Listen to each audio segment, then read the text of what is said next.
Welcome to the Tech Egg. Don't get scrambled. Enjoy the video. In this video, I will show you how to make easy potato chicken soup. Let's start by gathering our simple ingredients.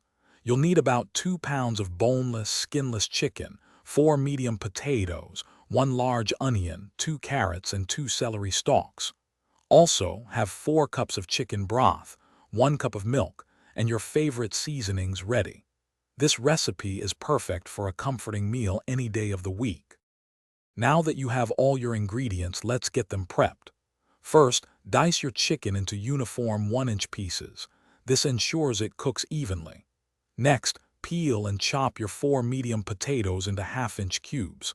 Finally, finely chop the onion, carrots, and celery.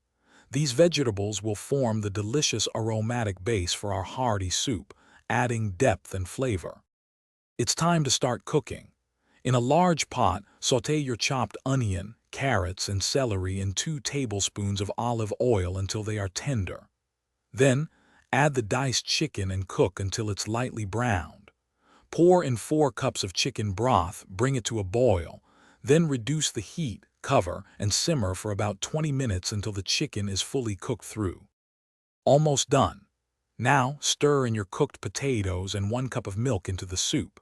Let it simmer gently for another 10 minutes, allowing the flavors to meld beautifully.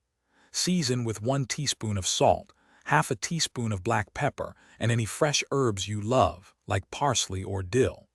Ladle this warm, comforting potato chicken soup into bowls and enjoy your delicious homemade meal. Thanks for watching. Consider subscribing if I helped unscramble your problems.